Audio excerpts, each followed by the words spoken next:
Yeah, we're live. All right. Hello, everybody. Sorry for the delay.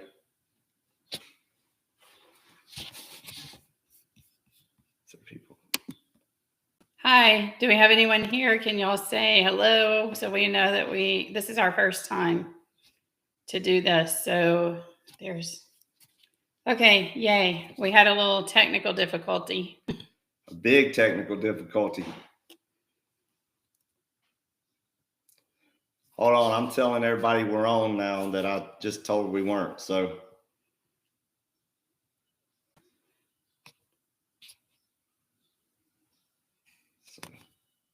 Thank y'all for joining us tonight.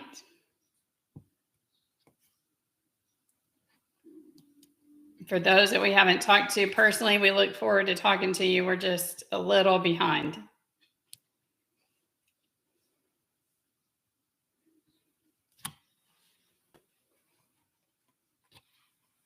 We'll wait for a few more minutes because we thought we weren't going to be able to go live. So Drew texted some people to tell them we weren't going to be live, and now we are. So we're trying to correct that problem. Yes, we are getting bombarded, but that's a good thing. That means people are awake.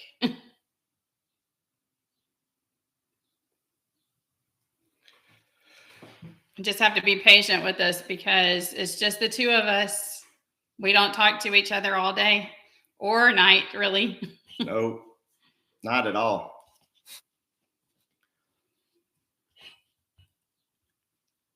So yeah, thank you guys for reaching out to us and letting us become trustees in this situation and try to help everybody. We're all in this together, as I keep saying with everybody that I talk to on the phone. I mean, a lot of this is a learning process, but we're willing to put our necks out there and, learn it and help all of you guys, go through the process and get your funds to buy your houses and stuff. So, all right, we'll give it another 2 or 3 minutes and then we'll open up. We're going to open up with a prayer before we get started, and then we'll get into telling you who we are and what we're, going to be able to help you with. So.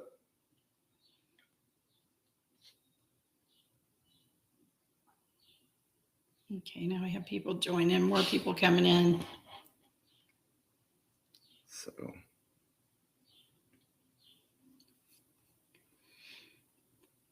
So I guess while people are coming in, we can go ahead and start with the prayer. So if you want to bow your heads and join us in prayer, I like to invite God into our situation before we get started so that he can lead us throughout the hour. So dear Heavenly Father, I thank you so much for giving us the opportunity to meet with you all and to allow us the opportunity to work with each of you. Lord Jesus, I know that with that comes a lot of responsibility, and I pray that you would guide and direct Drew and I as we lead this process and try to help others, as it is new to us as much as it is new to everyone else. So we're taking a leap of faith and asking you to be at the center of it, to direct every path, every envelope that comes and goes through the mail, every envelope that goes to the treasury, Lord Jesus, that you would just bless us in a way that we don't even see possible at this moment. And we thank you, and we ask that you would get the evil out of our lives and help us to start living the way that you intended us to in the beginning. And it is in Jesus, your precious and holy name, that we pray. Amen. Amen. All right, guys. So we're Drew and Tara Jarrett. We're both real estate agents in Texas. So we've been going down this path for about the last 2 years, down the rabbit hole and trying to figure out everything that's going on with this country and the craziness that we've been put into. So as we've learned about the 1099-A and all of the things to do to pay off our debt, to get houses, cars, and stuff, we decided that because we have businesses that are already set up to hold real estate, they're set up in the series that we would put our businesses out there and use our EIN numbers to become the trustee in the situation. That way we can help you guys get the funds, and then we would be able to, once the funds come in from your 1099A, then we would be able to disperse the funds to the closing agents or to the finance manager at the car dealership, so that you're able to get the funds. We know that going and trying to talk to these dealerships is tough. Trying to go out there and explain the situation to people that have no idea what you're talking about is very challenging. We've done it. We've got a lot of things in the works.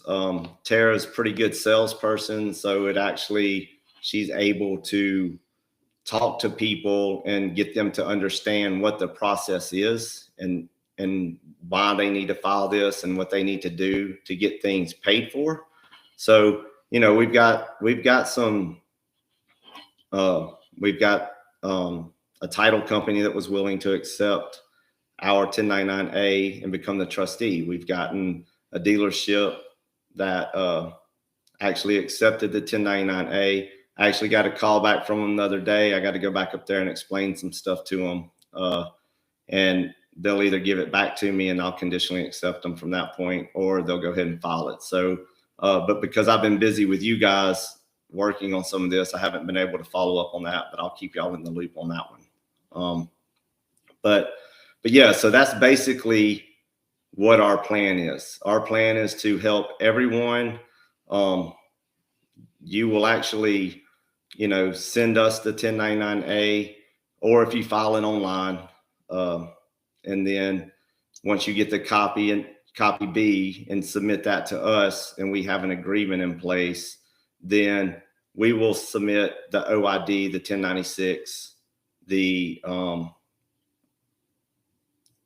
1040V. The 1040V and the 8888 to get the funds coming in. So there is we have a little process of doing it. They're saying it's about a 45-day wait to get the funds in. We are actually trying to figure out how to get them in faster. So we're in the process of researching that and seeing what we can do and who we can connect with. And that's another reason that we decided to go live and talk to multiple of you guys at one time, because we were spending 10 to 12 hours on the phone, and we've received well over 200 emails in the last several days.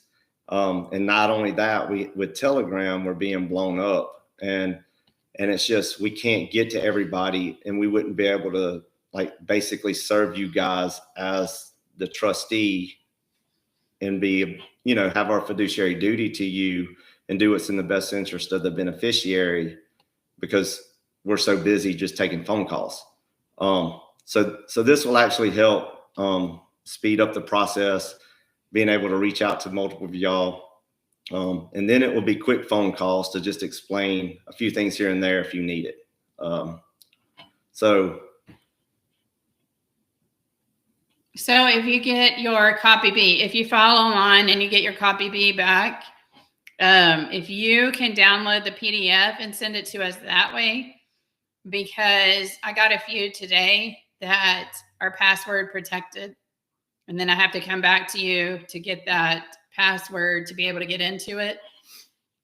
So if you're filing online and you get a copy B, just if you could download it and send us the downloaded PDF version, that would be helpful.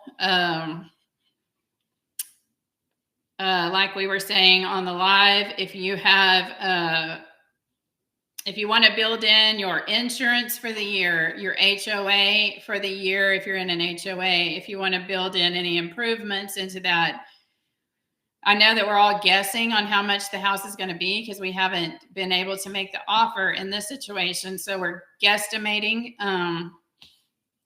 We will have to funnel 80% of those funds into the property itself to not create a trust fraud situation. So if you have anything left over beyond that, then we'll look at what you can purchase using those other funds. Because we can't distribute more than 20% to you that's not towards either the vehicle, the house, or whatever it is that you're purchasing. So just know that if you have a little bit over that and you don't use it all, say you write a $1 million, you're looking at $1 million house and you write it for $1.5 million, and you end up only having to, and you end up finding an $800,000 house. Then we'll figure out a way to purchase something else with those funds as your trustee so that none of us get caught up in a situation with that.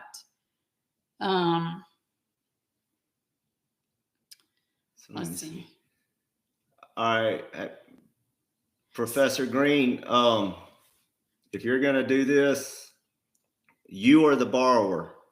If we are the trustee, the Treasury is the lender, you're the borrower, we would be the ones filing it. So yeah, I'll get with you if you have any questions on, quick phone calls like that we can take and do, if there's anything. So if you are filing it online, if you are using us as the trustee and we are getting the funds for you to be able to purchase the house or the car when the funds come in, you're the Treasury is the lender, or and then you're the borrower. And then when that part B comes to you, or that copy B comes to you, then you're going to submit it to us. And then we're going to file the OID, the 1096, the 1040V, and the 8888 just to be able to get the funds here. So,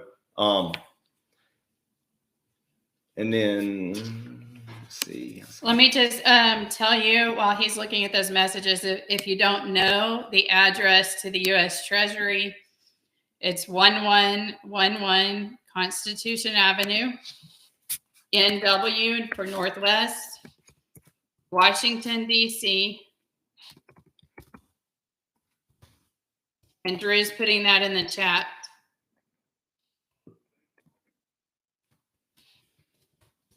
Washington, D.C. 20224-0002. The EIN number for the Treasury is 52-0907-065. It also asks for a phone number on there. You're going to put 202.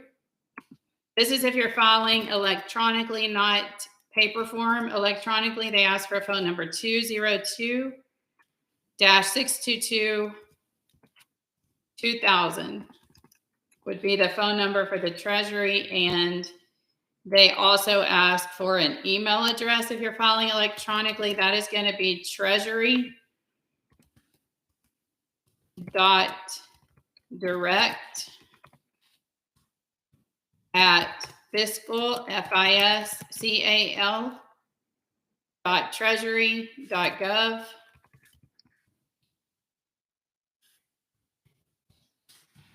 And then once you submit that, you'll put in your information as the borrower. If you're using 1099online.com, you'll be able to put in your first name with a dash, middle name with a colon, last name, comma, if it will allow a comma, beneficiary, or just your last name. Beneficiary as if you have two last names, and that will allow you to file it with your beneficiary signature. So 1099online.com allows you to do your beneficiary signature. So I recommend using that site to file electronically. Hey, Phyllis, you can do it one of two ways. If you're interested in a house, you can actually contact them, see if you can get it under contract.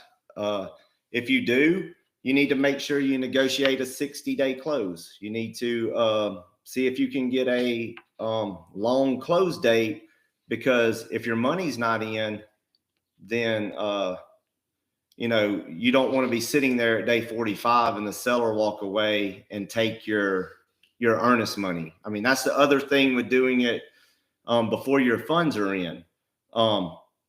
If your funds are in, then you've got earnest money and you can do a quick close. I mean, you can do a 10-day close, you can do 15-day close, because it's basically a cash deal.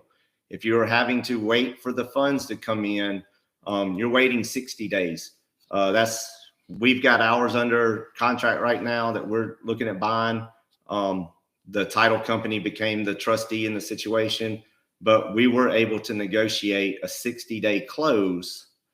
And then we were also able to negotiate a low earnest money. I talked to somebody yesterday in a house in Arizona, and they're taking 2 to 3% of the asking price for earnest money. So he told me that earnest money was going to have to be $30,000 to even be considered. So normally it's 1%, and sometimes you can get away with $500 to $1,000. But with the way the market is right now, they are wanting that earnest money to make sure that you're going to buy the house. And then John, yes. So our agreement, when we send you an agreement, when you make out your payment, we're going to do 5% of the purchase price. So if you're looking at, $1 million house, just go ahead and factor in 5% into that. It's going to go to us. That way, because we're going to be holding your funds. We're going to be submitting the funds to the title company. We're going to make sure everything's done with closing. We'll send out statements so that you know how much money came in, where everything went to, so that, we have a paper trail and everybody's, happy with everything. And we'll also be able to provide a proof of funds once we have your money in. So we'll be able to let the realtor know that, yes, we have the cash. If they want earnest money, we'll have that to be able to funnel that over to title. So it really opens your options and is less stressful to have the money in cash. With the market the way it is, most realtors are wanting earnest money down.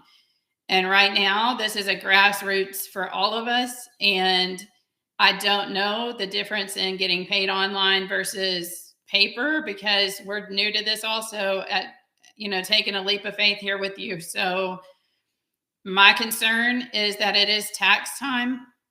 If you I don't know what that it means. I don't know if that's going to slow any processes down, but I believe that me representing you, I want to be cautious of that and not put a lot of earnest money down in case we go over the 60 days and they don't want to wait any longer, and then they can take your earnest money. So, using escrow is going to be, in my opinion, a safer, less stressful process. But again, it's completely up to you. If you have the earnest money and you want to put that down, I'll be happy to negotiate on your behalf. But with the market the way it is in most all states, you're going to be looking at a significant amount of earnest money down.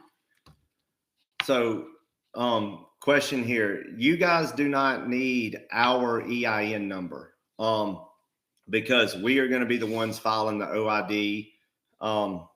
Another way we could do it right now is, as we're getting started, if you got an approval, we can file the OID online. But we're going to need, you to cash app us or Venmo us the $3 to file it. Once your approval's in, we can send it electronically, but we're also going to send it paper just because nobody really knows how fast it's going to get back. But my thought is if you file it online, the 1099-A online, then you turn around and you, once it's approved, because you'll see it on the dashboard on 1099aonline.com, it'll say processing, and then it'll say accepted, and then approved. And once it's approved, you can actually let me know it's been approved. And if you want to cash at me or if you want to Venmo me the $3, I will file the OID online, and it should get there, within 10 minutes, while the packet is actually going from the house to the treasury. We send everything certified, so we will give you a certified tracking number once it's sent, so that you are getting, you can track it and keep up with it. But if you want us to do it online, if we got 200 people on it online, if you can help us with the $3 to pay for yours to be online for right now, that'll be fine. And then we can go from there. But that's all stuff that we can talk about on our little short phone calls here and there that might have to happen, just with stuff that you might need help filling out or whatnot. Josh, after we talk on, if I've got your email address, I can send you an example of how to fill out the 1099-A. Anybody that needs an example, we actually have it filled out. I know that Chris holds it up there. Camera's not in focus some of the time. So, we can provide you an example, exactly what you need to fill out and what you need to put in what box, and then go from there. And any other questions, like any other concerns you have, if you need help, figuring out how much you need to put in the 1099-A in that spot, call us, tell us what the price is. We can kind of gauge on, what our cost is. I'm just going to tell you, I think today I calculated closing cost on a $2 million house is going to be about $50,000. So you want to calculate that in. That's going straight to the title company. Title company is going to take their cut right then to do all the paperwork. Even an attorney might even be more, So think about that kind of stuff. You're looking at about 2 to 3% closing cost when you go close on a house. And that's a little high, but we'd rather go high than too low. So like I said, if we have money left over that we need to figure out how to funnel that into something else, we can figure that out at that time. But I'd rather be a little bit over than under. Let's see. Can I buy a truck at the place? You can buy we did, maybe. That we did? Like I said, I'm going back to talk to them. They came back and told me that they weren't going to take the 1099-A, came from corporate. So I'm going to go back and explain it and give them a conditional acceptance, and just let them know, hey, this is how it actually works. So, I'm probably going to file online anyway and just get my accepted Part B and then take that in as well with them. So, but right now my focus is on you guys to try to help everybody, and then I'll go back out and work on that aspect. There's a lot of things that we're trying to do. Well, I have experience in automotive, and my goal is to educate as many dealers as I can to the process, and not from a standpoint of you need to accept the 1099-A, but from a standpoint of if you don't learn the negotiable instruments and how to accept and what to accept in payment, as this movement grows, you're putting your dealership at a grave risk of liens that will put them out of business. So I'm approaching it. I want to approach it from a standpoint of the lien situation and the liability that they put on themselves by not being familiar with payments and negotiable instruments. Because let's be honest, nobody, less than 1% of us are aware of this whole process, and the corporations keep their little people in the branch offices and the local dealerships clueless because they don't want them to know the process. So I feel bad for them because they're not told what they need to be accepting. But at the corporate level, if you're a president, a CEO, a COO, there's got to be some accountability in your knowledge. So those are the level of people that I want to talk to on an automotive, RV, boat, recreational level, because I have the experience with that, and try to get as many of them on board as I can so that you don't have to use us. You'll be able to walk in and not have the hassle that you have now. We're just here to help the process until we get those people educated. Yeah. Innovative products. So like Tara said earlier, you're writing the 1099-A for the amount of the house plus any kind of repair work you're going to try to do, or renovations, or, you don't like the paint color inside the house, but you like the house. So, you're going to add those funds into it. If you're buying something that's 3 or 4 acres and you're used to living on a tenth of an acre lot, you're going to have a rod mower. You're going to have something to help you cut the grass and take care of the yard. And so you're going to add all that into your 1099-A. And then you're going to add your closing costs. So like I said, you're going to put, 2 to 3% at most in for your closing costs to make sure that you're covered out of the 1099-A. And then you'll have our fee on top of that. So, you want to make sure you put it, just like she said, if it's $1 million house, you want to write it for 1.5, 1.6, and make sure that everything is covered, even in the stuff. As long as you're using, 80% of the funds. You tell me that you've got all these repairs that need to be done, or you have this stuff that you're going to do. I mean, if you look at 1.6 and you buy a house and you basically close on it, $1 million plus our fee plus that, you pretty much hit your 80% mark. I mean, you're going to get your full check right out when it goes out the door. Now, if you write it for 2 or 3 million, and as long as you show us that there's repairs and all this stuff that you're going to do, then it's all going.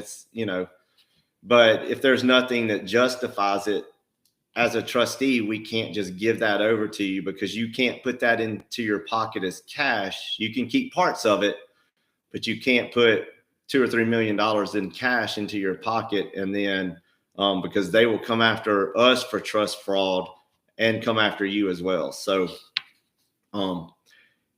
you're filling out Crystal, you are the one that has to fill out the 1099-A. I mean, we can definitely help you with it and show you how to fill it out. We've got examples of how to do it. Yes, Professor Green, you're gonna send us copy B whenever you get it. That way we can go ahead and get the OID and all the stuff filled out and sent off to the Treasury. But then once your approval comes in, like I said, you want us to file the OID electronically. Once the approval comes in, I will file it and see if we can get the funds faster. On the agreement that we're sending out, please sign your beneficiary signature to that. Everything that we're doing is on the land and soil jurisdiction under natural law. We're not doing anything in maritime admiral law, so please sign with your beneficiary signature. I know some of you haven't, and I sent it electronically.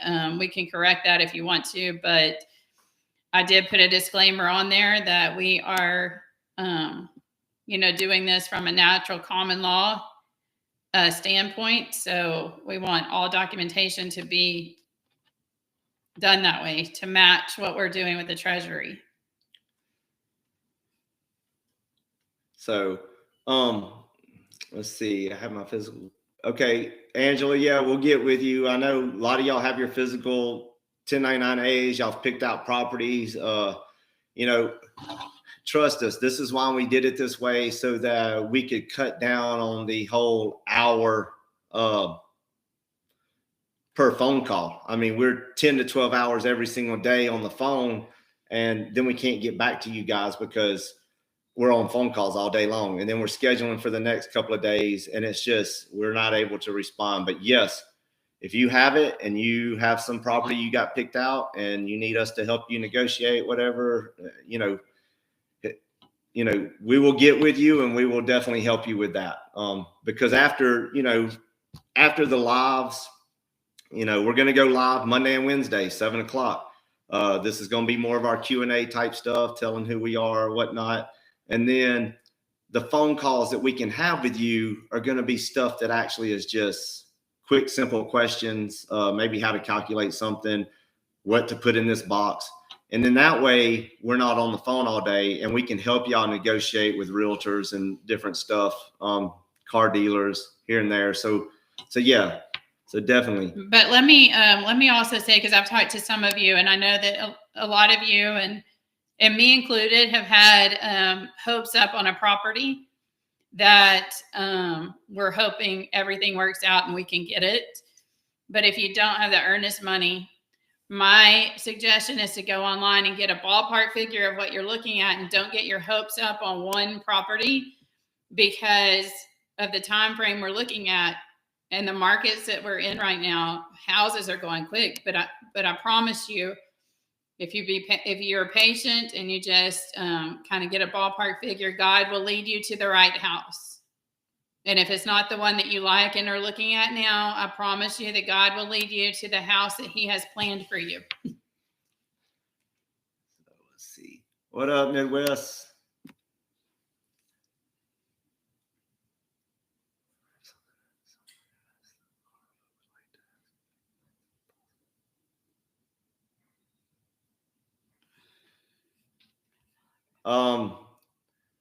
Atara, so you have somebody that you're wanting to buy the car from. So, I mean, once the funds come in, we pay them.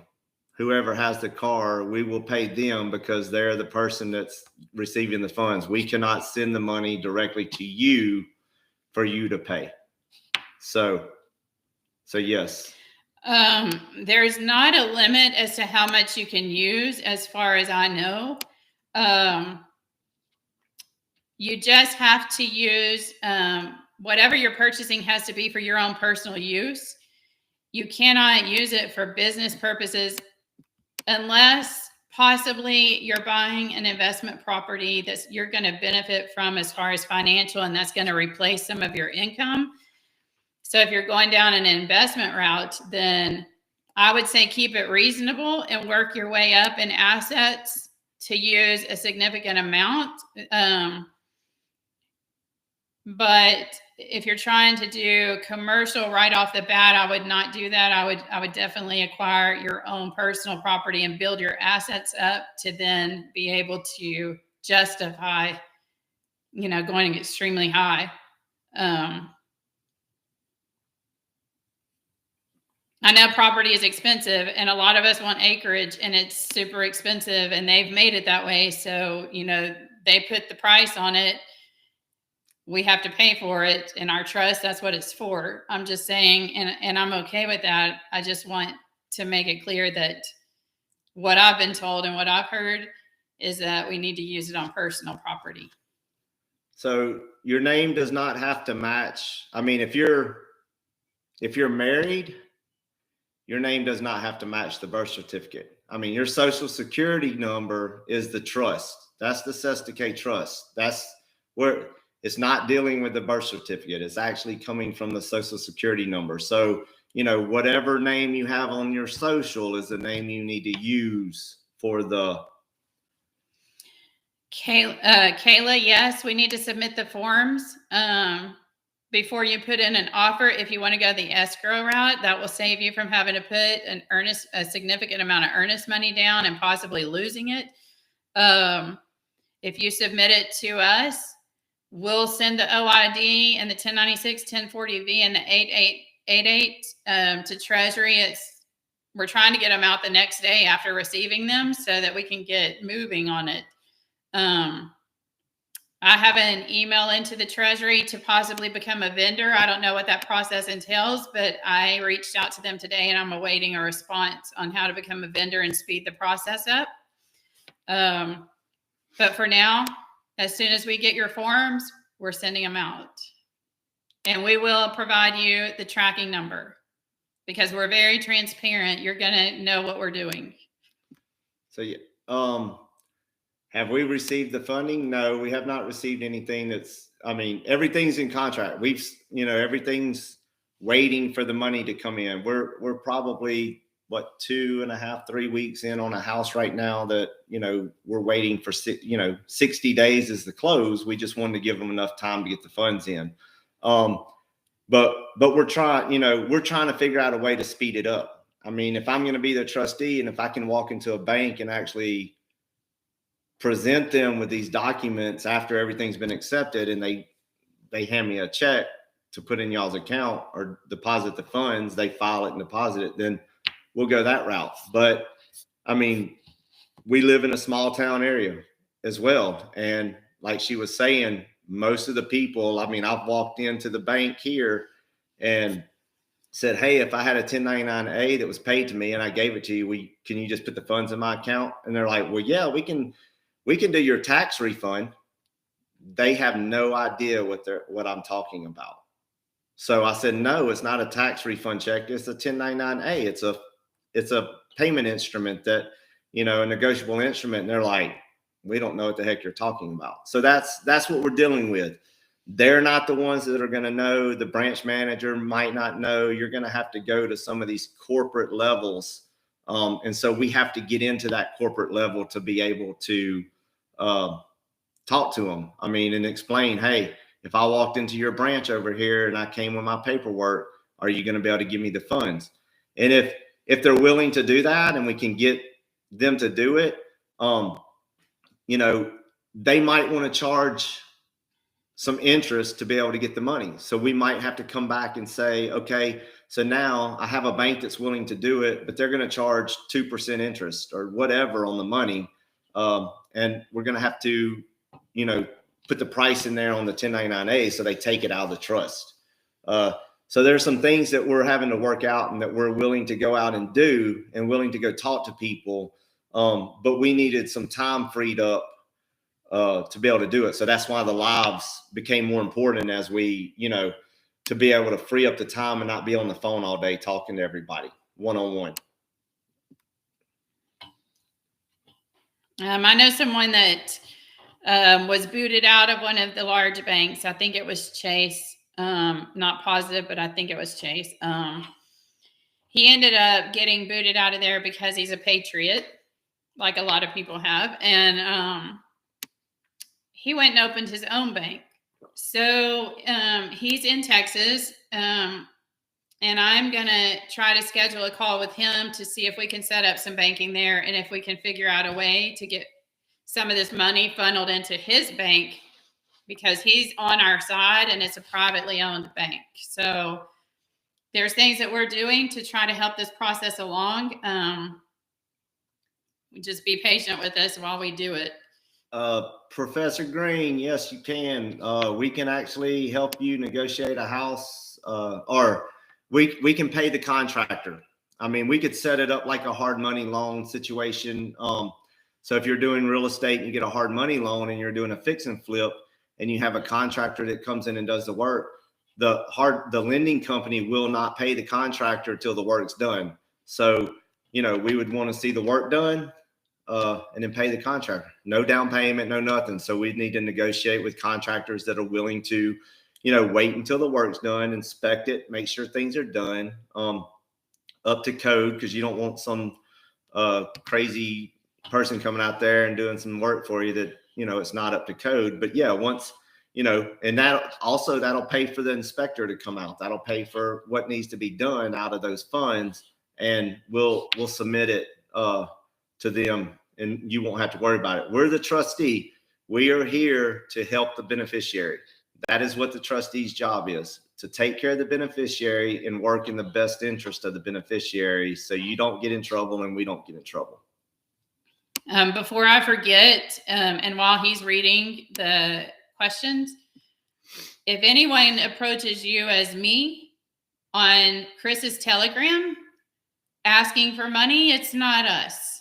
Because if you've talked to us, you know that we're not charging anything until you sit down at a closing table to close on a house or a vehicle. So I had a person reach out to me last night that let me know that someone is saying that I am working with Chris and we're working together and they are taking money.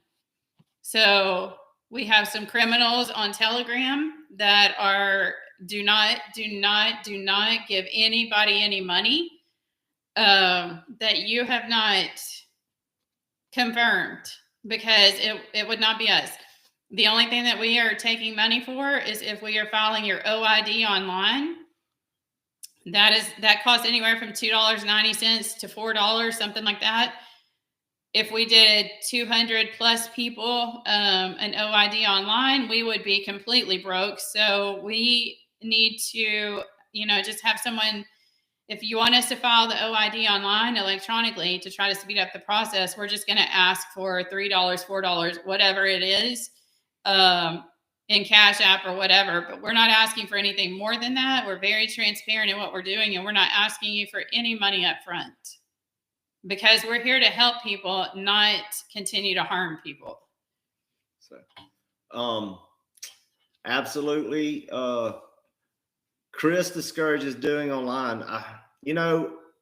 He always says wedding signature. Here's the thing. We have been getting stuff back because we have tried to send negotiable instruments through promissory notes, or actually not even through promissory notes. We sent some loans that we had that we just sent it to them and said that we had got online, and asked them to prove that the loan was actually ours, show us the wedding signature, show us, all the different stuff.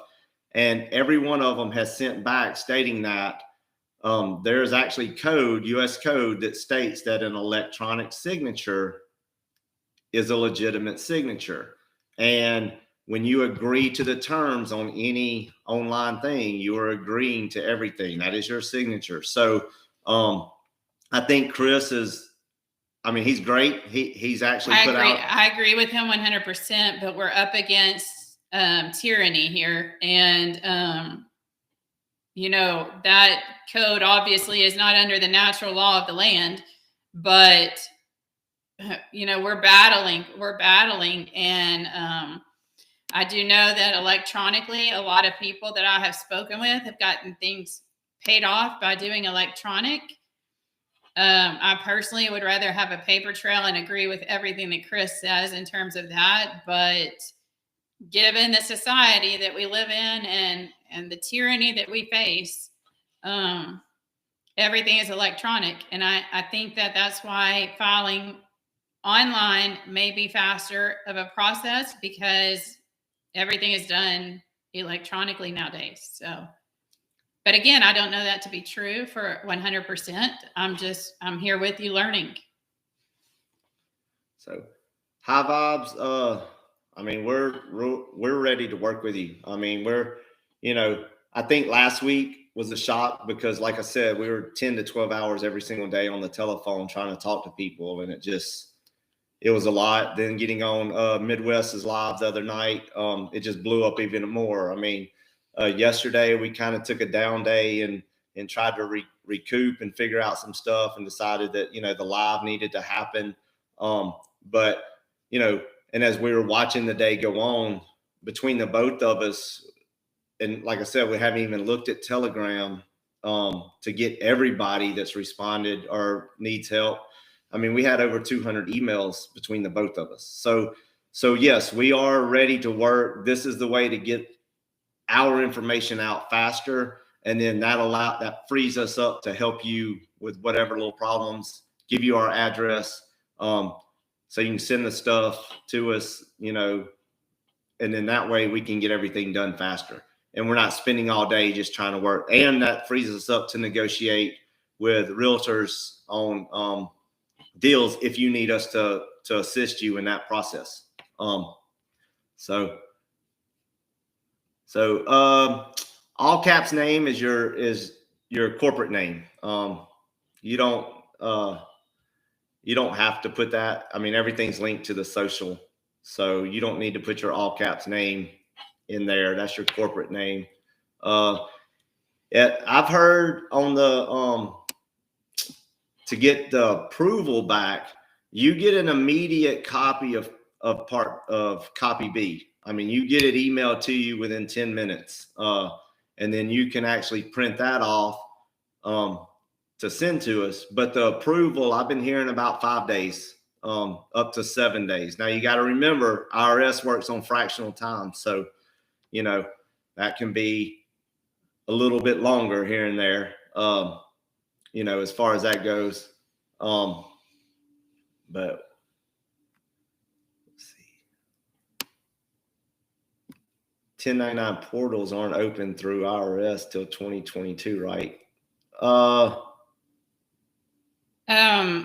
The online's open, and everybody we've been sending stuff in. So I know that they don't have the 2021 1099As in hand. A lot of them are low. Oh, I did find out if you have any older 1099As from 2017, 18, 19, 20, you can use those. We didn't think that you could. You can use those, and they're going to amend them because they're back ordered. You can use the old ones, and they will amend them at the end of the year. So we have used an 1199A. I have one on file for our company already that the bank signed off on, and I submitted it to the Treasury. I don't see that it's speeding up the process, so we are using the 8888 now to try to speed up the process. And also with the form 8888, we don't have to go into the bank and have them sign off on each one of them that we're doing. The 1199A, we've submitted the one time. We're not submitting that with every one of them because the bank would have to sign off on every single one of them and notarize it. So I've done one, and I have it on file, and we're just submitting the 8888 to try to speed it up, from there. Hey, Baird. Yeah, man, I dropped the ball today. Sorry. I told you I was going to call you, but I didn't get to call you. So if we get done with this in time, I'll give you a call real quick, and we can have a quick talk. Let's see. Can we get the bill of sale instead of the title to the house? Let me tell you about the bill of sale for the house for everybody that wants to do it. I know Chris does it. If you know the person and you know that house has been in the family for generations and nobody's ever changed that, fine, do a bill of sale. But if that house has ever had a break in title and you buy that house and the person who actually owned the house was not the one that sold it to you, they can come and take that house from you. We recommend everybody go through a title company. That way they do the search. They make sure there's no break in title. They make sure the rightful person that is selling the house is selling it. Then you're going to pay, you're paying cash once the house is paid for, and you at closing. Then once you get the title in your hand, you're going to go file for a land patent or an alloidal title so that you can actually own it outright, free and clear, and never have to worry about anybody taking it from you. But if you do the bill of sale, I understand the whole bill of sale and the 21 silver and blah, blah, blah, this and that. In this day and time, in the legal aspect of things, that's not going to hold up. You're going to have a fight on your hands. If somebody else owned the property and you turn around and another person sold it, without them being the rightful person to sell it. Yeah, I had that situation happen recently on a real estate, two real estate deals actually that I was working on that had been held up for 6 months or more because there was a gap in title. One of the heirs was supposed to be selling the house. They couldn't find the heir that was responsible for selling the house. They hadn't been in touch with them for 11 years. And the guy that was selling it didn't have the authority to sell it. So everyone thought he had the authority to sell it, but he did not when it came down to the paperwork and the legalities. So it is very important to, in this society and time that we live in, that we still go through title. And then once you have the title in your hand, because you're paying cash, you can do the alloidal title, the highest level of title that there is, and a land patent, and then unregister the property. That way, put it in a pure trust organization, and your property is protected. But until then, I would prefer, as a representing you, to do it the right way. Make sure that it is rightfully yours when we're done. Hey, Janice, I'm gonna reach out to you tomorrow night still, or at 5 tomorrow. So we can talk, and I'm gonna have Tara get on the phone with me, so we can talk about how to help your mother's estate and get y'all situated with that, so that you don't lose that out of your estate, and your brothers don't sell it out or not having to sell it out. Yeah, there's ways around that. I can help you with that. So, let's see. Yeah, the 2021 is good until October, guys. October 1st is when the 2022 has to start being used on the 1099A. No, you will not. So on the 1099A, you are putting the Treasury's EIN number as the lender or payer. You're putting your social on there as the borrower. When your paperwork comes to us, we will fill it out with our EIN number, and you'll make an account number. If you're doing a paper one, there's a spot down there that says account number. That says optional. Create yourself an account number that you're going to know, and then take that. And when your paperwork comes to me, we're going to put that account number on the OID so that everything matches up. If you file it online, they will generate you an account number. When you send that to me, that is what I'm using to match up the OID so that everything matches and the funds aren't just sitting there.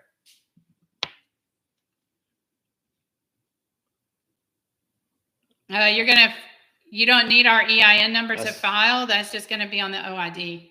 Yeah. Okay. That's how I just. Gustavo, that's basically what you're going to do. I mean, if it's $400,000 house and you put it 500,000,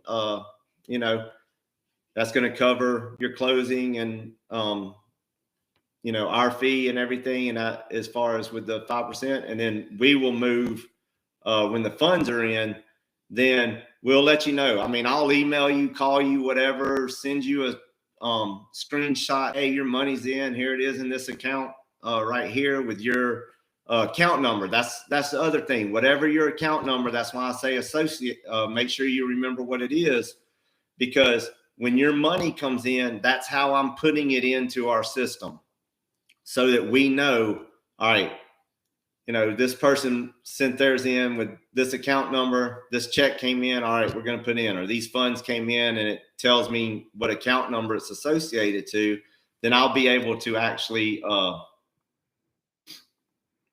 keep everything separated and put it out, and then I can let you know when they're in, and then I can submit everything to title or to everything else.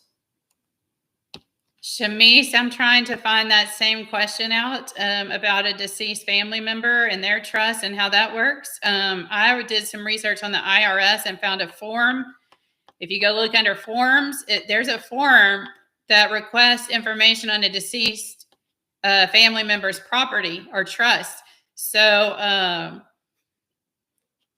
I'm trying to find that out too. If I get an answer, I'll let you know. But as of now, I would research the forms on the IRS.gov website. Actually, Social Security Administration website, not IRS.gov. Social Security Administration website. Yeah, hemp alchemy would definitely help with you there, man. Or Halls, Western Tennessee. I mean, I used to live in Tennessee. I don't know where Halls Western is, but I lived over in Cookeville for a couple of about 9 years, and then Winchester, Tennessee, for several years before I moved to Texas. But yeah, we can definitely help you out there.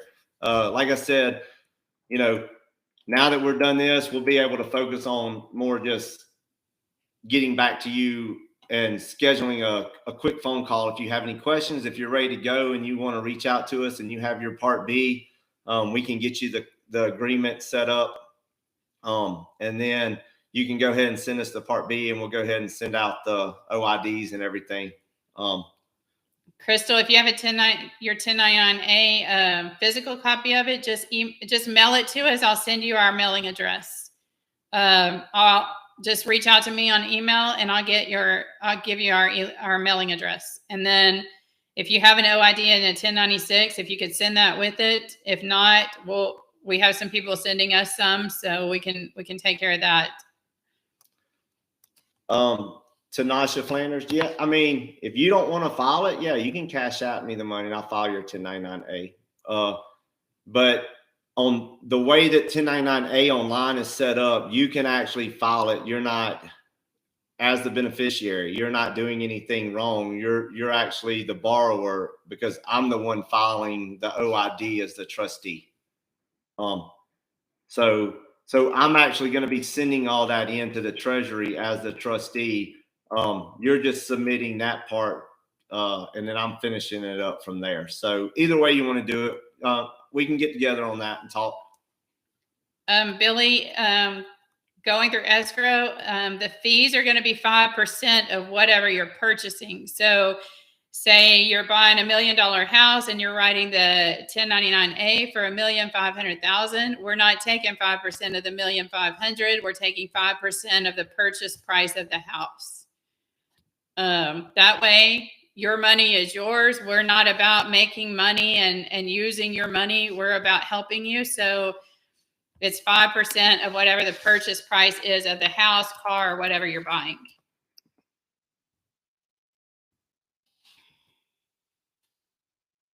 No, you don't have to have a contract to do the 1099A first. When we get Part B or your copy, or your hard physical copy in the mail from us, or when we receive it from you, sorry, I will make sure that we have an agreement in place before I send out an OID.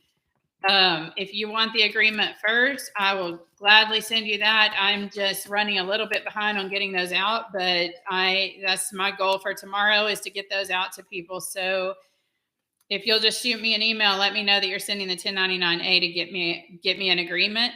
I'll send it out to you as soon as I can. Hopefully by tomorrow. What's that? And yes, you'll just put the amount in of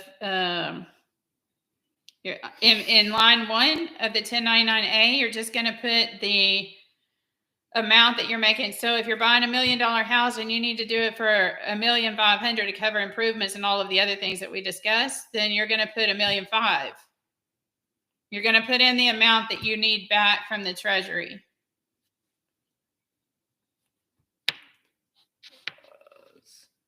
Yeah, we've got the 1199A filed already, Phyllis. So when you do that 8888, it's for each individual person. So that's why I'm saying, when y'all stuff comes in, let's just say you write it for 500,000. When I do the 8888, I have to put 500,000 on that to send with your paperwork. But we also have submitted the 1199A so that they have both of them on file. We don't know which one's going to work faster. You know, I invested into Tara's business because she had a real estate business before I became a realtor and started helping doing stuff. And we're at day 33. I used the 32. I used the 1199A to do it, or when she filed it, she used the 1199A, and we're at 32, 33 days in and have not received anything or heard anything back yet. So I don't know how true it is about how fast it is. That's why we want to be able to go out and figure out a way to get the funds faster, whether we can get them in 15 days or 20 days, so that you guys, that way, if we know that we can get funds back in 20 days, we can put houses under contract and do a 30-day close, as long as you have earnest money, or when the funds come in, that house might still be available that you're really wanting, and go from there.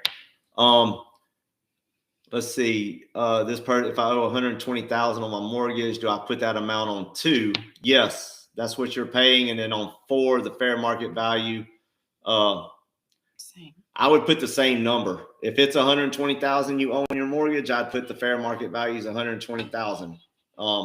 If you think that's the fair market value, fair market value is actually you, not. We have a vehicle that, It's a piece of crap. and if I was going to pay it off, it's not worth what we owe. So I would definitely put about 300 on what the fair market value is. Yeah, right now they said you can use an old form. I mean, because they know that the 1099As for 2021 are not in. They don't have enough of them. They said that they would just correct it on that end. But if you want to, if you don't want to take the chance, file it online, and then we'll take it from there, what we need to do. Zach, proof of funds is illegal, but we live in a society where a lot of things are illegal that they do. They ask for proof of funds in the Fair Housing Act.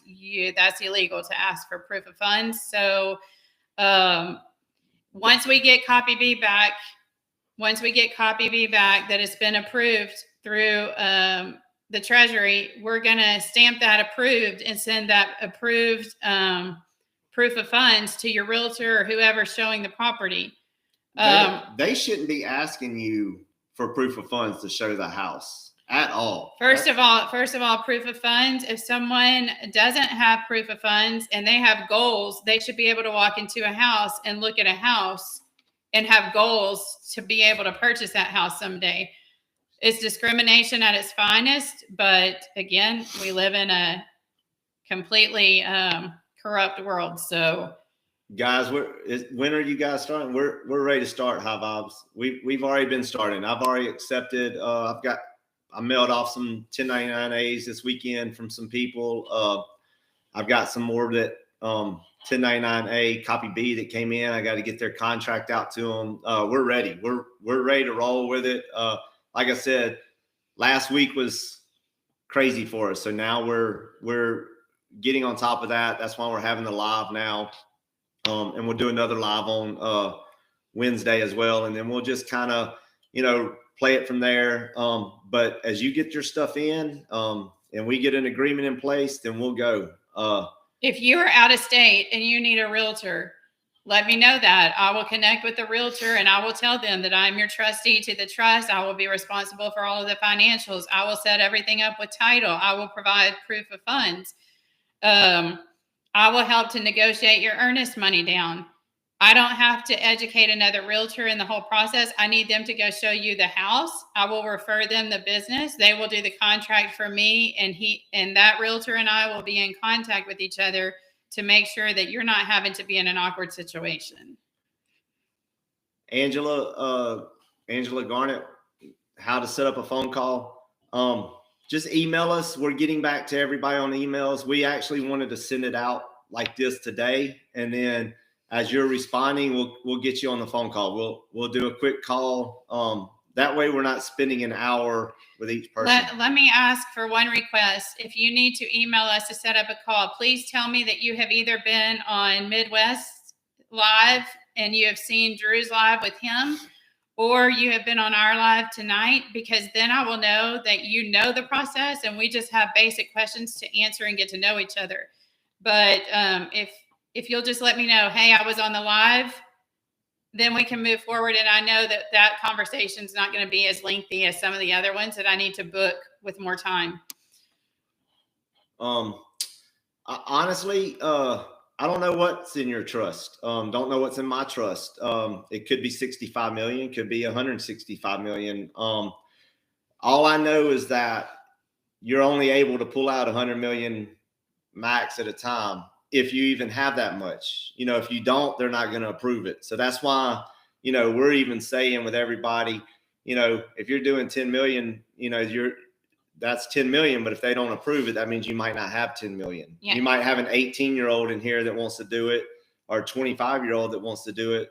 Their trust might not have as much as somebody that's been in here that's 65, 70 years old, that's actually learned this process and wants to go about. So, I mean, it's kind of like Chris and Midwest say, if the money's not there, they're going to deny it. They're not going to approve it. So you just go for it. And if they approve it, the money's there. So at the end of the day, there's no money anyway.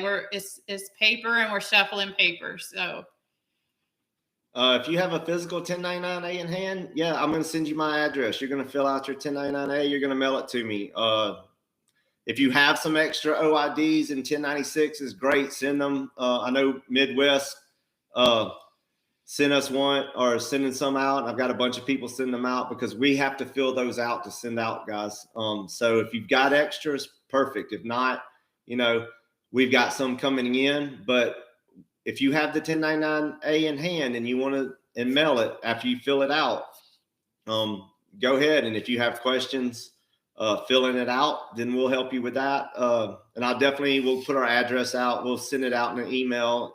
And also, with the agreement, we'll take care of it. So if you want to have a basic, just laugh at how much might be in your trust, go to GMEIutility.com and see how many times you've been traded. He's been traded more than me. So, but it's pretty fascinating to see how you're being sold on the stock market. So if you're going to do an e-file, are you able to do the car and the house at the same time?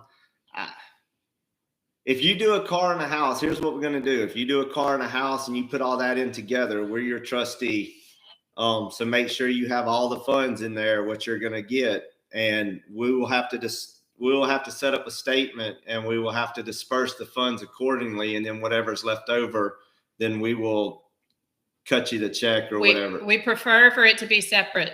Yeah. We prefer for it to be separate with two different account numbers.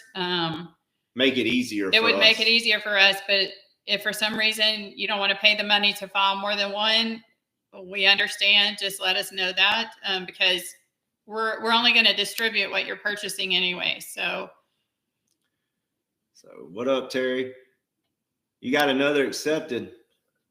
I'll have to holler at you later this week, Midwest, see what you got going on. Let's see.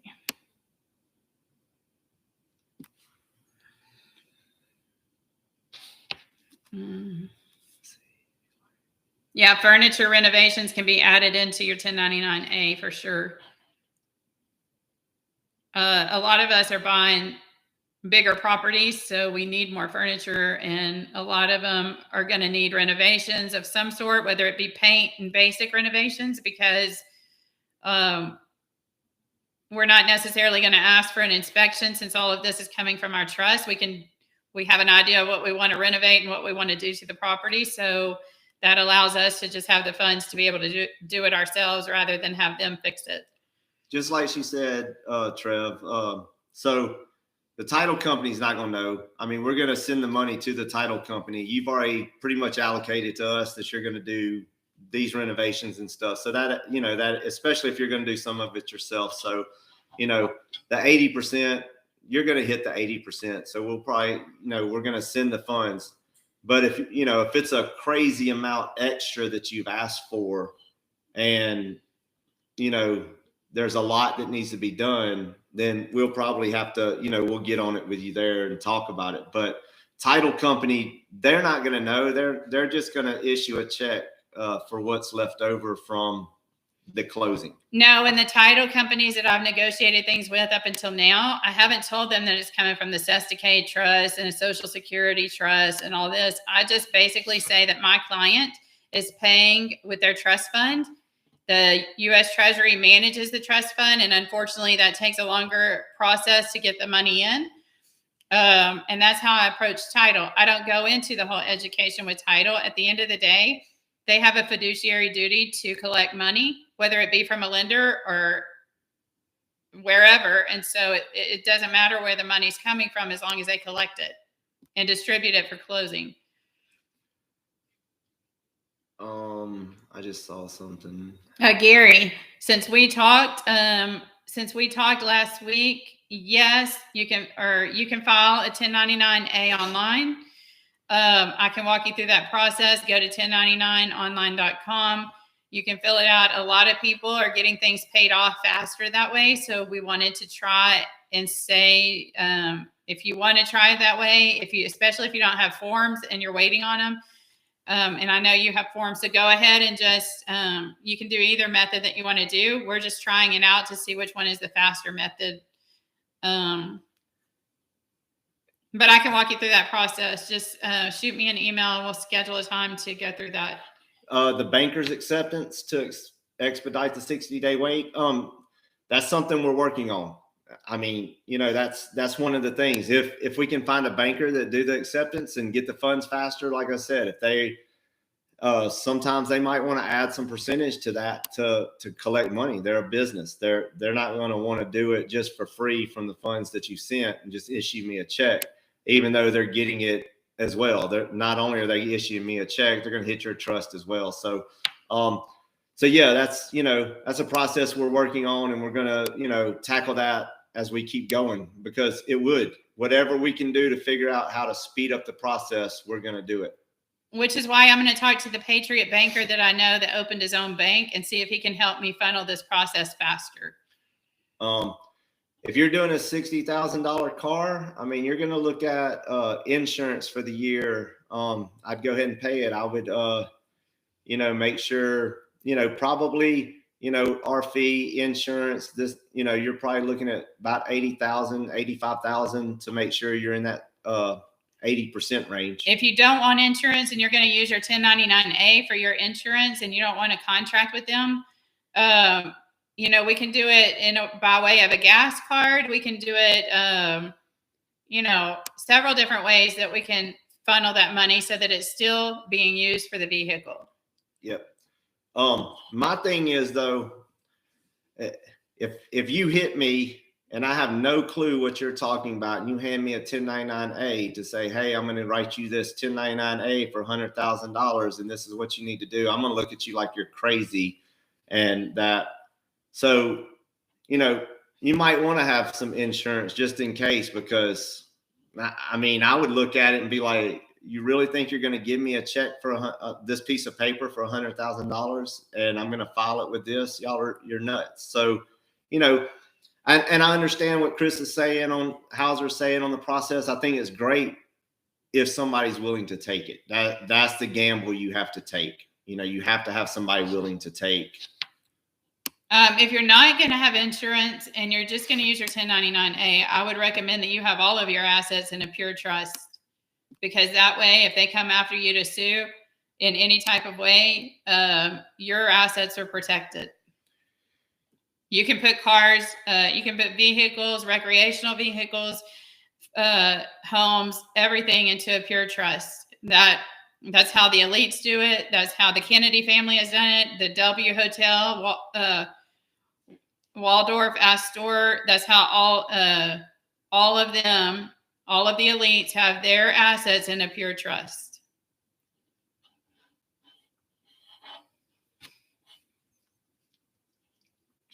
How about for investments? Like if you're going to do investment property or whatever, that's just, I mean, you're buying it for yourself. You're making money off of the investment because it's, it's a job. It provides you a living, whatever. So I don't see a problem with buying investments. If you want to take it and buy, if you want to buy silver with it, that's property. I mean, think about it. That's tangible asset that's in your hand that you have. Yes, you can buy $5.5 million house, whatever, what you're looking at. Yes, you can buy it.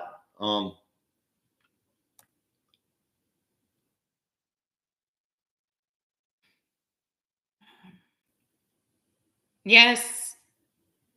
Shamish, you are completely correct. We are back in elementary school. We should have learned all of this a long time ago, and we didn't learn anything we really needed to know. So now we're back in school, and thank God that, you know, he awoke us to the realities of what we've been lied to about.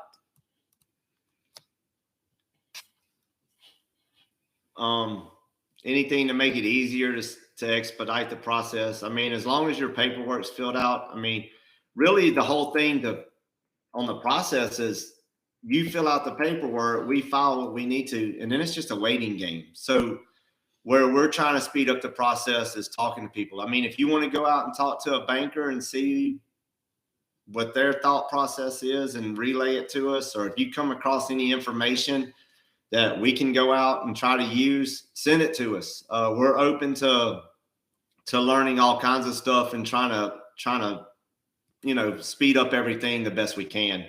But like we said, there's only about 1% of us that are actually awake, and we've got 330 million people in just this country alone that and when there's 1% that are awake to this process, that's not a lot of people. So, Michael, yes, you can do improvements on an existing property. You would make out the 1099-A in the same way, however much that you want to spend on the improvements or whatever you're doing, new structures, whatever, and we will submit that the funds to the contractor or the builder that's doing the improvements. Silverman Fox, I mean, if you've got somebody that's willing to wait the 60 days, go ahead and send us your forms. We'll get with you, and I'll get you a contract, get an agreement in place, and we'll get everything, and that way the funds will get here. And with the cars, you order the car and be ready end of May. Same thing. I mean, unless the dealership is willing to be the trustee in the situation. If they are, then you're going to take the forms to them and they need to file them. So whichever way you want to do it, but yeah, if you're at a, you've got somebody that's willing to wait the 60 days, go ahead and get with me and shoot me another email so I can make sure, and I'll get with you tomorrow, the next day, so we can get your forms in if they're willing to wait. If I'm me being your active realtor, I'm going to be very honest with you, very upfront with you. I would negotiate the best that I could if you found a house right now and get your earnest money as low as possible. That's hard to do right now. But I can try. I'm not opposed to trying. We offer a higher offer. We go above asking quite a bit to buy some time for the 60 days and the lower earnest money. And some people might take that. I don't know. But I will definitely try. But what I don't want is to represent you and you lose earnest money if we're delayed because of tax time. I don't know if we will be delayed, but I will give you the worst case scenario to protect you and me and my reputation as well, because I don't know with tax time how long it's going to take. So if you don't have the earnest money or if you're not willing to lose it, then I would get a guesstimate of the home that you want to purchase and just make the 1099-A for that. Let's get the money in and then look for a home. You can close in 7 to 10 days when we have cash, by the way. If title is clear, we can close in 7 to 10 days. And if a seller's ready to get out of there, you can close very fast when you have cash in hand.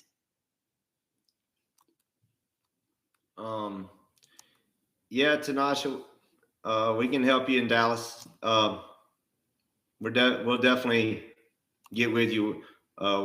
If for some reason we can't drive up and show you the properties, which we have, and we've sold properties in Dallas. If we can't for some reason get up there, though, I have realtors in the area that I can refer to, just like I was saying, and I can work on all of the process with your financials, and I can talk with them about your financials and all of that, and I can still draw up the contract in Texas, but I will make sure they get compensated at closing for showing.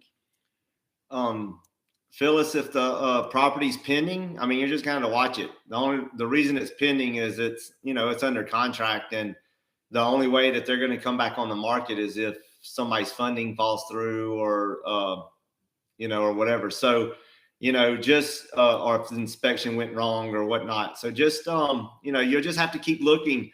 Find you a house that's in that price range that you want and has that same style or whatnot, and you know what you need to have for your 1099A made out, and when the funds are in, how fast you can act and what we need to do and what you're looking for, and we'll go for it. So do I think it's better to file online? I don't know. I don't know what to tell you with that. We've done it both ways. People are getting bills paid off online faster. I can attest to that. I've talked to a lot of people that have gotten bills paid off online. But I can't tell you which method is faster. That's why we're trying this. And that's why I need to get in touch with a private banker that I know that owns the bank and see if he can help me funnel this money faster. Hey, Donnie, yeah, you can use the 1099A to help repair that. And so you're going to just need to know how much it's going to take to fix the land erosion, and how much it's going to take to fix up your great grandmother's house. And, because honestly, you want to keep that in the generation. If there's something that needs to be paid off, add all that in there so that you can get the land patent put on there, and that house doesn't get taken away ever by the government. So. Good. So, but a house that's been on the market for 60 days. 60 days isn't a long time in real estate, but it is a little bit longer in the market that we've been experiencing. So, yes, the longer on the market, the better the chance. I can say that, and the better able I am to negotiate on that house because it's been sitting. So. Yeah, Jaguar, a pure trust is what all the elites put their stuff in. So if they're telling you it's a scam, then it's right. So that's what all the Rockefellers, the Rothschilds, the Rockefeller passed away with 250 plus pure trust organizations. So if they're telling you it's false, they're lying again.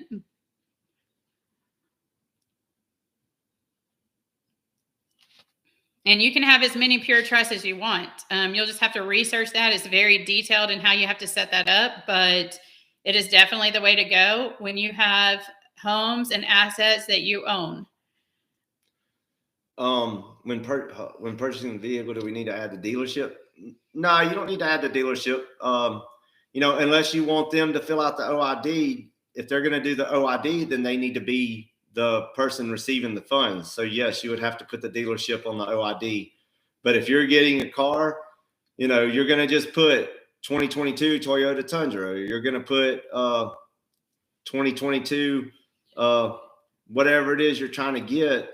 Or if you don't know it's a 2022, put the make and model. Identify the vehicle that you want, and at least put the make and model on the description. So that when they come back to us, if they ever came back to us in an audit, we have some detail. And then as far as the address on the 1099A for the property, you can put it on there if you want to. And then when the money comes in, if that property's not available, we'll just send a correction in. But you can, or you can just put real property. That way. Real estate or real property? Estate, real property. That way it's a property. They know it's what they're being done. No, fragrance, don't endorse the back and send it to me. I want you to make it out. I don't want to receive anyone's 1099A that's not made out. I don't want that responsibility. So either do it online or just wait on those. And if you already have them, then just send me an email and I'll get with you on how to fill it out, and we'll fill it out together. But please don't send me a blank one with your endorsement on the back. No, don't do that ever. Because if it doesn't get here and somebody else knows the process, you're Not just that, I don't want the responsibility of putting someone's amount down. I just would rather walk you through that process.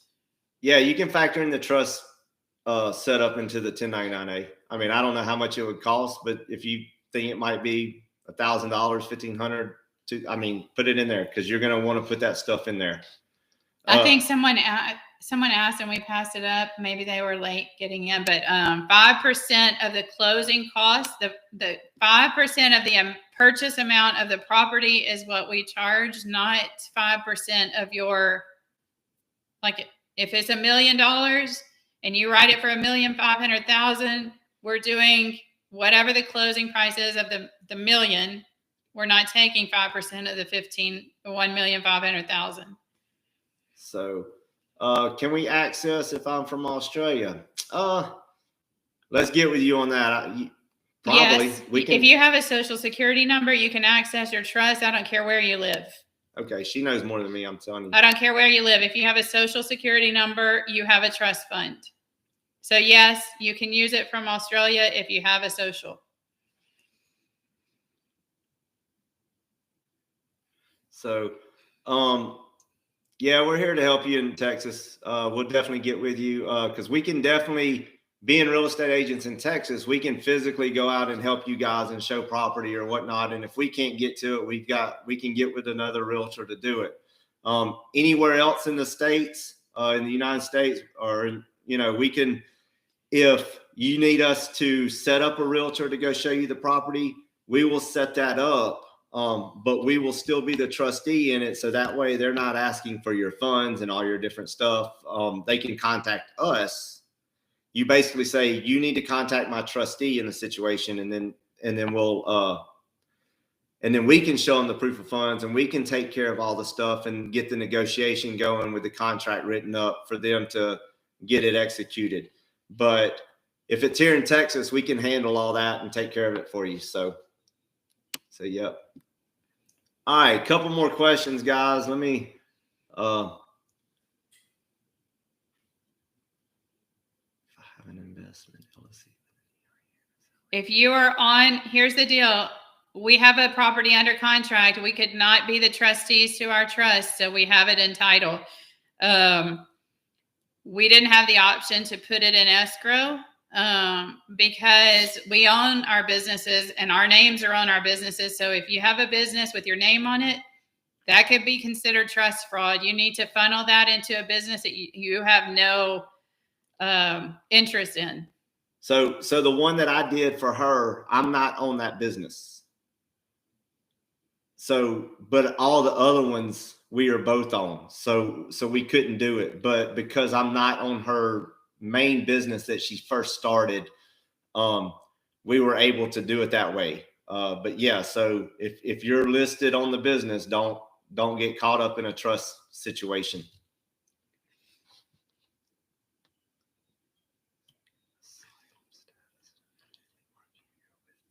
Yes, if you're out of state, we can connect. Send me an email, Tara, T-A-R-A, Jarrett, J-A-R-R-E-T-T, realtor @gmail.com, or Drew, Jarrett, realtor @gmail.com. We have the same email address, just different first name.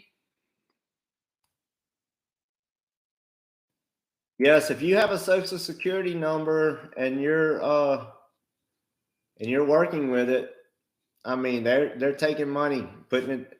So you have a trust, even if, so if you have a social security number here in the States, then they're working it.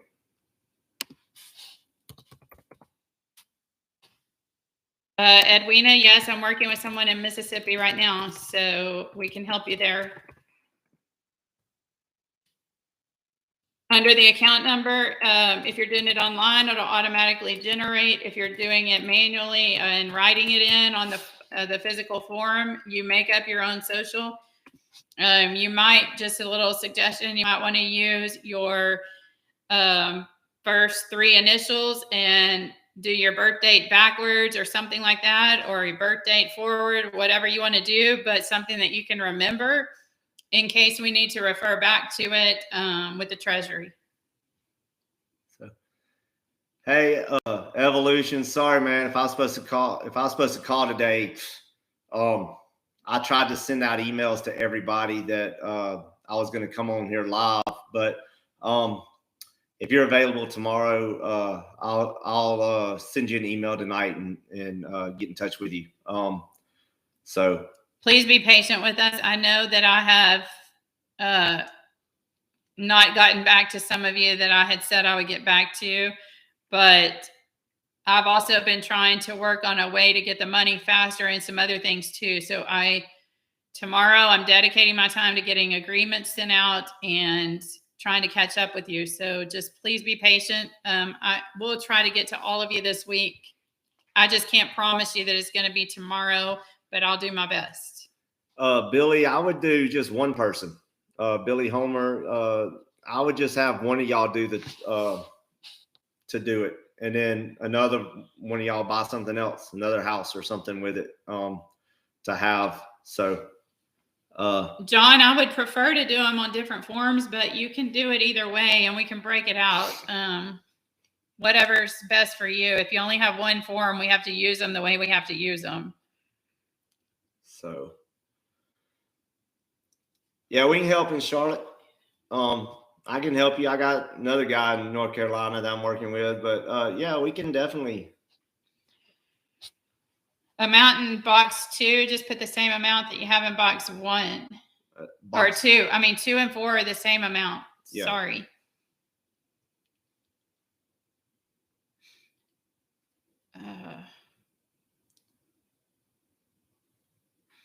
All right, we're just going to take a few more questions and then we're going to let y'all go with your families for the night because we don't want to be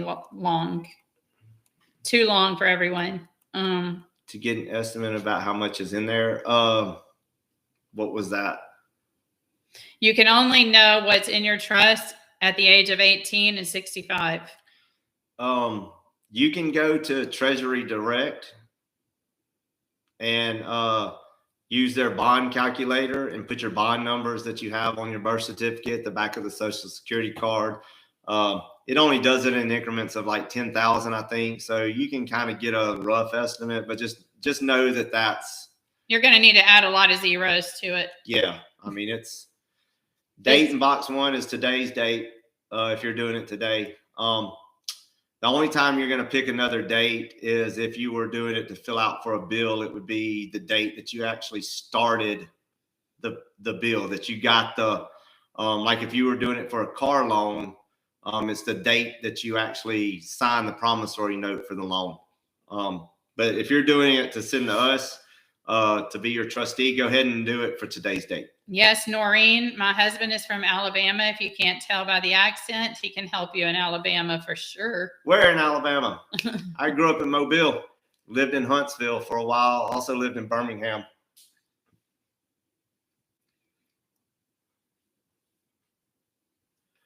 I put it in there earlier. Like I said, we'll send out, nice. I lived in Hoover.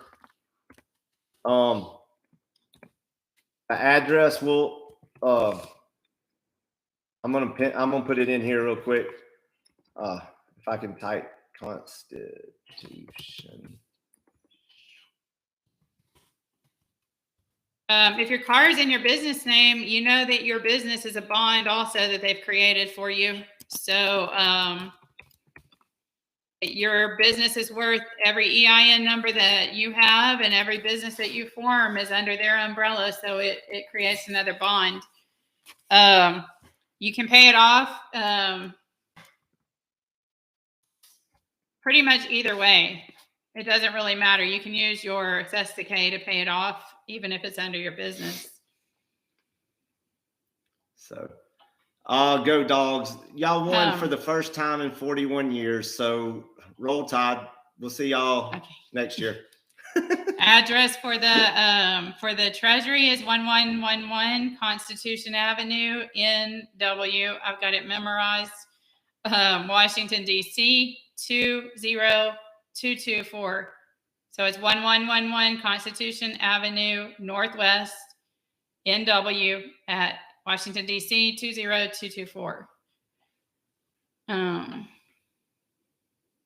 EIN number for 1099 is going to be 52-0907-065. 52-0907-065.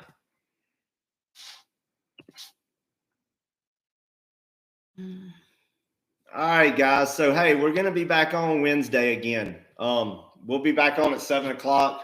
Now that we figured out the technical difficulties of trying to actually go live.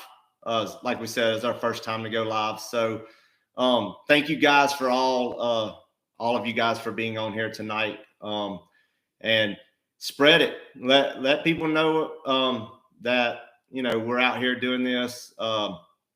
Get people that are kind of questioning it.